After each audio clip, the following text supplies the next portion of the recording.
Hi friends, host Eric here. Matthew's here as well. And he's like, hey, let's make a video. And I'm like, no, I want to read you my table. And he's like, oh, great. So anyway, the Evelyn adjustment, I'm calling this, because Evelyn is the one who came up with this idea. It's a straightforward enough idea, but it resolves a lot of lexicographical problems, potentially, that I've had. So one struggle that I've had for ages is in talking to people who are TE about TE. And I'll say, well, it's subjective. And they'll be like, no, it can't possibly be because it's logical. And I say, well, no, it's not logical. It is a manner of attention that considers the logic of external things. But the thing is, the word that particularly people object to is subjective. So Evelyn pointed out that probably when you're dealing with TE, its universality or particularism is derived from the knowing function. Same with FE. So, for example, if I'm NITE, then I'm universalist. If I'm SITE, then I'm particularist. And the TE is universalist and particularist according. So there's a notion that Evelyn is floating here that the TE simply takes on the affect of the epistemology function. I like that idea. I'm still milling around. I'm letting my NI work on it a bit. But this is what I came up with as a way of potentially bypassing some of these lexicographical problems, and I will simply read it now and see what you guys think. NI, knowing, universal. SI, learning, particular. TI, disinterested deliberation, objective. FI, interested deliberation, subjective. NE, talking, expressive. SE, doing, impactful. TE, solving, purposeful. And FE, collaborating, representational. So the first column is the function. The second column is what it does. And the third column is what, I guess, description of that kind of thing that it does is. I mean, these columns need headings, I think. But other than that, do you have any thoughts or questions, Matthew, about this? Why expressive for NE? What did you mean by that? Well, I could have put communicative. I thought that is another possibility. So, in other words, this is sort of what it's designed to do. NI is designed to universalize and grasp universals. SI is designed to particularize and grasp particulars. In other words, learn things. So, NI isn't really a learning function. It's a knowing function. SI is a learning function. And we know it's a learning function because it's a particularist function, so it necessarily learns from experience. Whereas NI doesn't do that. It bypasses that aspect of understanding, depending on how high in the stack it is and where it is. So, I guess then the thing is, NI universalizes, SI particularizes, and or, it learns. TI renders decisions that are objective. FI renders decisions that are subjective in a deliberative fashion. NE says a bunch of words for the purpose of expressing the self usually, but potentially for the purpose of communicating information too. SE does shit for the purpose of being impactful. TE solves problems because it's purposeful. And FE collaborates in some regard because it's representational. And what I mean by that last one, because it doesn't seem to quite go as well together as the other ones, is that in order to my managing your perceptions is a collaborative endeavor. That's what I mean by that, and vice versa. What do you think, Matthew? To be honest, I mean, I was a little confused about the TE thing, and whether it was objective or not, and what was meant by all that. I get what you're saying. Like, the TE use is, I guess, in aid or in used for the subjective FI goal. Is that the idea? So is that why? Does that relate to why TE is not objective because it's paired with FI? Well, I mean, sort of, sure, but that's not very. To me, that doesn't seem very revelatory as to why it is that way. My point about it being particularist and therefore subjective in some regard is that it doesn't have its own logic. So TI has its own logic that we can validate universally. FI has its own logic that an individual can validate within them. SI doesn't have a logic, but it has a habitual approach to knowledge. Same with NI. So to say that NI is objective is only using the word in the most philosophically literal sense, in saying that it renders things into objects, words that can be defined, points of analysis, and or other symbols. Whereas SI is particular because it doesn't compress shit so much into the symbols that are resonant of universals. It's more high resolution and also high bandwidth in its approach to knowledge.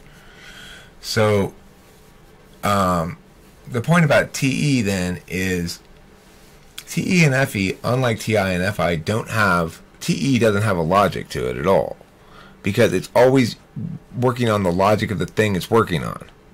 So if I'm working on my tennis game, there's a different logic to tennis than there is to conditional reasoning. And there's a different logic still to picking up chicks. And so why is TI not always working on the logic of the thing that it's working on? How do you what's the differentiation? Well, the differentiation is this. You could think of TE as being able to be purposeful in new manners. So it's like,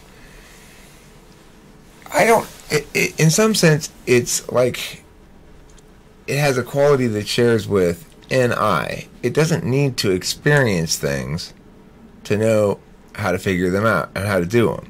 So, for example, if you hand me a broken wajikaja and it's a mechanical device of some sort, I don't have to have any experience with it at all. I can take it apart and look at it and possibly, probably not, but possibly fix it.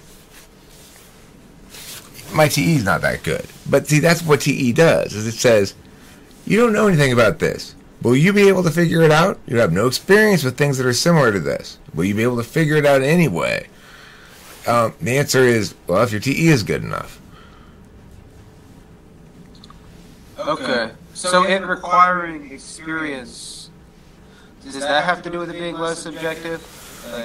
No, it doesn't require experience, I'm saying. The reason it doesn't require any experience... No, I'm saying TE.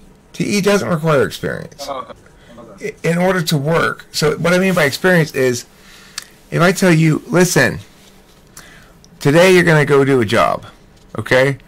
You're going to be a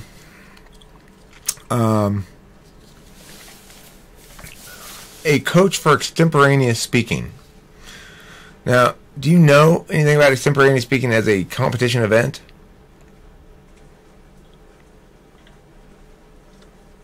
Wait, what? I tell you, I was surprised. Show up at your door one day knocking, Matthew, I have an emergency staffing need. Will you please coach this extemporaneous speaking team for me? And do you know anything about extemporaneous speaking as a competition event? No. Okay. So I throw you in that classroom, and I run out the door because there's a fire someplace that I have to go put out because I'm the only one with a hose. Anyway, and the fact is, even though you know absolutely nothing about the subject matter directly walking in, you could figure something out. You'd know more about it by the time you left than when you showed up. And I'm sorry. You were saying about the extemporaneous speaking thing like that. Like you wouldn't have to know anything about it to be able to do it. Is that the idea? Well, you'd have to know stuff about it to be able to do it. But TE is an interface function that says, as I approach this situation, I will be learning little things about it and putting together what I'm supposed to do with it.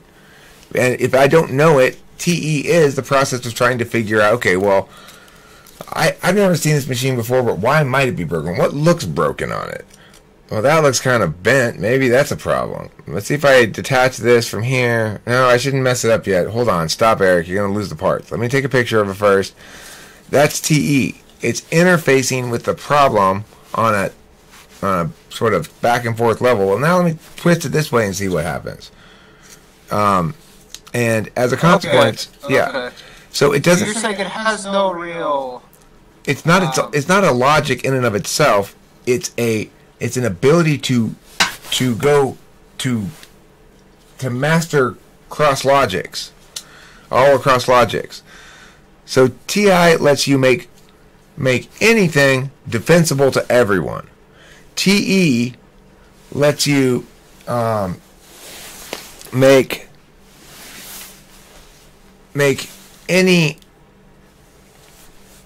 anyone's problem your own, basically. Like any problem in the world can be subject to your solvency-based attention. That's basically what TE is. It's solvency attention. It says, how can I better solve this situation? Whether it's solving, it means an opportunity that you have to take advantage of, or that means a problem that you have to prevent, or whatever, or a problem you have to solve. Any kind of solvency is going to be TE related because solvency requires you to know exactly what your goal is. That's what makes it purposeful. Okay. So who was this Evelyn person then? Evelyn's an INTP lady from some foreign country, I think, maybe. I think she might be from a foreign country. So, we should be a little suspicious of her. This could be a spy move or something. So she's not some, famous MBTI person then? No, but she's very smart. She's an INTP who keeps me honest. Oh, I think you were talking about it the other day, actually. I might have been talking about it the other day. Yeah. So, Evelyn, you're probably still a little annoyed that I'm sidestepping the central warrant of your point, which is that NI and SI determine the objectivity or subjectivity, in some sense, of TE and FE. Well, or at least the universality in particular of them. I don't think you said objectivity and subjectivity. I want to be careful with my language. So, I think that the problem is, really, the interface functions are necessarily going to be dealing with actual circumstances, right? They're not dealing with abstractions or potentialities that much. They're dealing with either these people or that problem. And so, on that level, as you mentioned, Evelyn, they're not really either exactly. They're interface functions. They're handshake functions. So, and they just handshake according to a different FTP protocol or something. Any last thoughts on this before we move along?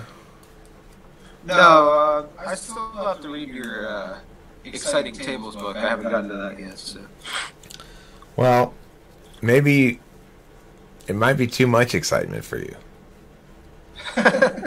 And yeah, I think too it comes down to on that objective and subjective thing. Just you have to have the appropriate definitions of those words in mind, obviously, to know which one would be which. I mean, you can't just... Right.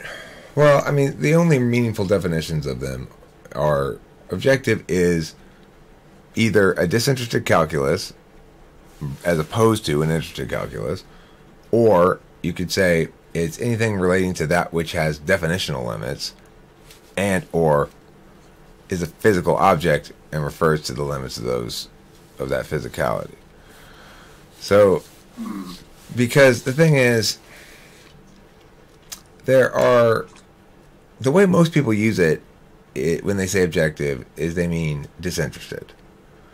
And yeah, that was a problem I was having. Is I was defining objective as meaning something like valid and consistent or something. And so, like, when you were saying TE wasn't objective, I was thinking, well, isn't TE kind of like a consistent and valid like process that is like you're not disputing its like its consistency and validity as like a function that operates in a certain way. I mean, not even the issue. Right, I use my TE wisely when I have problems to solve that are not communicative problems. So there's no reason. It's the most logical way to solve problems that are non-communicative. And so in that sense, if you want to use that colloquial understanding of logical where it just means smart or something, then absolutely. I wouldn't want to use, and when I try to use my TI to build a shed or something, I end up with just a pile of lumber on the ground and tears in my eyes. I have to focus on the TI. I'm not good at that. It requires great patience. That's the thing. It's very slow and laborious. Unlike the kind of stuff that I am good at, which I can write a bunch of shit and then delete, and fix and whatever. So it allows me to be sloppy and fix as I go and get my hands in it. You can't do that when you're building a shed. Every piece of wood you cut has to be the right size. You can't just sort of, well, this is pretty close. It just doesn't work like that. And screws. Yeah. Yeah. Wait, you're saying that writing thing where then you delete all this some stuff. What functions that with? It's mostly NI because okay. I'm basically at certain points concluding certain sentences or certain sections of things don't pass NI muster and others do, and then I end up pruning shit down. Making good writing is always a matter of cutting and compressing to save more in less space. Well, not always. I mean, you can go overboard with that, but in my mind, that's what I almost always do when I'm editing, like doing a second draft or going over a draft or something and editing it.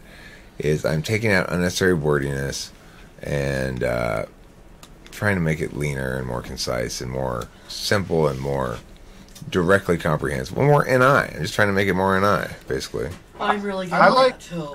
I didn't say I was good at it. I said I'm saying I'm really good at that too. That's what I was just talking to you about an hour ago. Oh, what do you? I like song lyrics. There was this kid in my guitar class I was in high school. He had written this song and all the lyrics, and like I just took a look at it and I was like saying, trying to, I was like deleting words all over the place and like just trying to see, but to keep the same meaning, you know. Try to keep the same meaning, but I'm probably better at that than writing, actually. Editing? Yeah. Yeah, it's true that there's something fundamentally easier about having it, like, especially somebody else's document, having a document in front of you and going, okay, what do I need to do to fix this, is it has a much lower energy requirement than writing from on a blank piece of paper. It takes a higher amount of energy to attend to that. Yeah. I mean, okay, let's end this video. Is he blowing air out of his mouth? I think he's blowing cold air. Jeez. Yeah, it's cold air. If I had a I wasn't on my phone, I would have taken a closer look at this chart here, but... Well, you're on your phone, So- I see. Yeah, I know. I should use the computer more. I got to get like a video attached to the computer. But so, what does this chart do? That like, does this chart do something your other charts haven't done? Well, all it does is attempt to give each one of these things its own class, so that none of them are like, well, like before. I've always said Ni, Ti, Fe, and Ni. I mean, Ni, Ti, Ne, Fe, right, are objective functions or universal functions. So what I'm saying here instead is to sort of bypass some of the argument here. I can be more precise than that. And in doing so, I avoid some of the conflict. Because currently I've been inadequately precise in my parsing of things when I say these four are universalist or these four are objective. Really, Ni is universal. Ti is objective. But Ne is expressive or communicative, which is a little bit different. And Fe is representational. And what I mean by representational is that it deals with the actual, I guess, emotional experience of between humans. It deals with it in terms of representations of it that are parsable through its own kind of Fe criteria.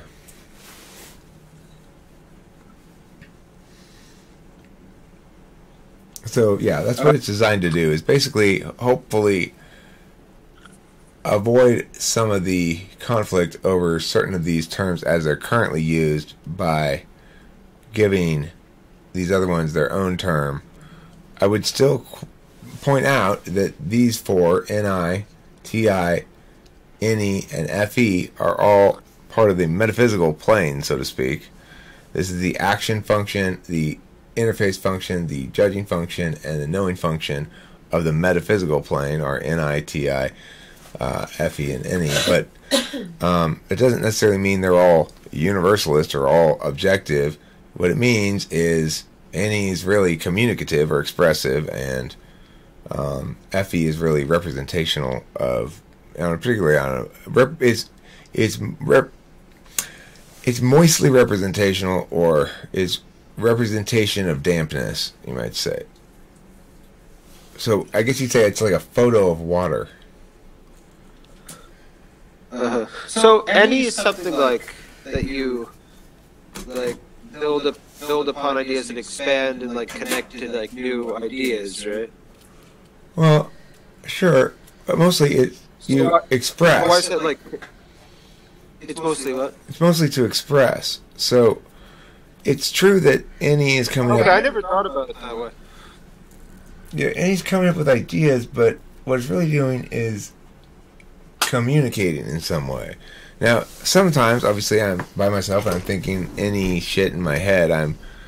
I'm doing ideation in my head, but even then, I'm thinking to myself, okay, well, this is something I want to talk about later on in the video, and I want to make sure I get it out there. If I don't, if it just stays in my head, it's wasted, right? It's attention that's really wasted if it never, except insofar as it informs other things that are just in my head and something gets out because of it. Otherwise, if it just stays inside my head, it's completely a waste of my time and energy.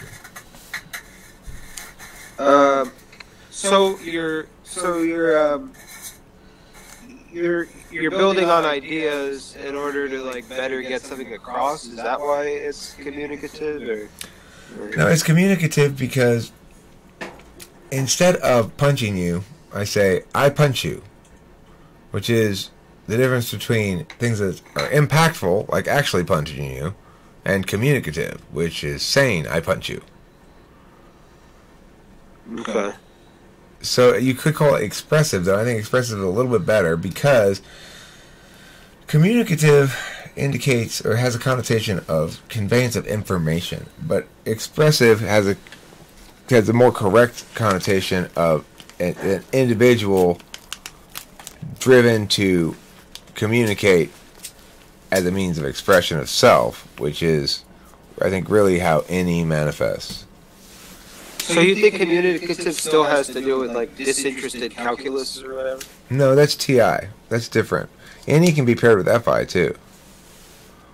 Okay. Any is not specifically disinterested. one or the other. It doesn't have to do with that. Right. Any is not disinterested at all. Any is not a judging function.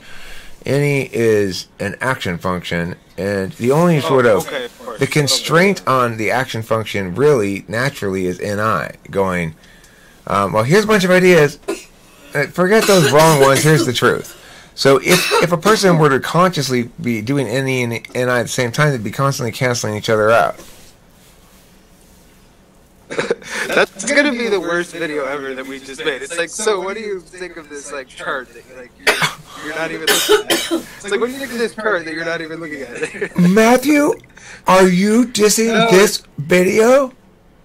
It's so good. It's so good. Oh, I thought you turned it off. No, we're still going. It's that good. Okay, that's good. Okay, that's a little better then. I mean, some other things. we're ending right now. But now we reached 26 minutes, so we have to end it. Yeah, I think you turned it off like 20 minutes ago. Okay, it wasn't that. No, it was too spectacular to turn it off, Matthew. It was fucking great. It was awesome. It was like going to a disco party in the 1940s before disco was ever invented. Yeah, so it could have used more Barry Gibb, but so how's your feedback been on that Gospel to the Pantheon, or what do you ever call it, thing that I haven't listened to yet? How have people reacted? Got any good feedback? Let me talk to you about that after I end this video. Yes.